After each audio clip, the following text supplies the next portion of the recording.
બિલકુલ, તો આના બીજા મુદ્દાની જો આપણે ચર્ચા કરીએ તો ઓપરેશન માફિયામાં આજે કેમિકલ માફિયાઓનો આપણે પર્દાફાશ કરીશું કે કેમિકલ માફિયાઓ એ કેવી રીતે ઓપરેશન માફિયા ચલાવી રહ્યા છે। તો ગુજરાત ફરી એકવાર બાયોડીઝલના માફિયાઓમાં સક્રિય બન્યું છે। જી હા, બાયોડીઝલના માફિયાઓમાં ગુજરાત એ ફરી સક્રિય બન્યું છે।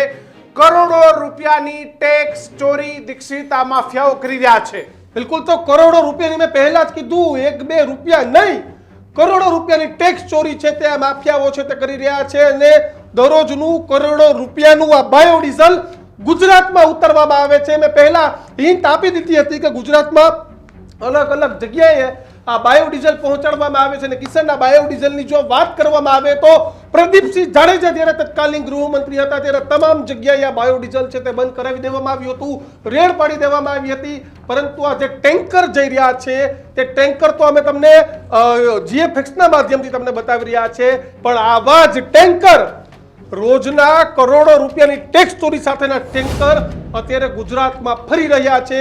1-2 નહીં, લાખો જગ્યાએ કરોડો રૂપિયાની ટેક્સ ચોરી અને આખી આ કૌભાંડની સોય ક્યાં છે ત્યાં સુધી અમે તમને લઈ જવાનો પ્રયત્ન કરીશું। બિલકુલ, તો સૌથી પહેલી જે ચોરી છે ક્યાં કરવામાં આવે છે એની પણ ચર્ચા કરીશું કે કેવી રીતે આ બાયોડીઝલનો જથ્થો એ ગુજરાતના પોર્ટ પર ખોટું બોલીને ખોટી રીતે કેવી રીતે કયા કેમિકલોના નામથી ગુજરાતમાં ઉતારવામાં આવે છે તેની પણ જો આપણે ચર્ચા કરીએ તો આ માફિયાઓ કેવી રીતે સરકારને ચૂનો લગાડે છે, સાથે જ ભારતીય પેટ્રોલ એટલે કે HP, BPCL, રિલાયન્સ, એસઆર જેવી જે મોટી કંપનીઓ છે કે જે કરોડો રૂપિયાના પ્લાન્ટ નાખી અને દેશની અંદર પેટ્રોલ અને ડીઝલનો જથ્થો બનાવે છે, ત્યારે આ ઓપરેશન માફિયાઓ એ કેવી રીતે ભારત સરકારની કંપનીઓ સહિત પ્રાઇવેટ કંપનીઓને કેવી રીતે ચૂનો લગાડવાનું કામ કરે છે, એમની એમો શું છે।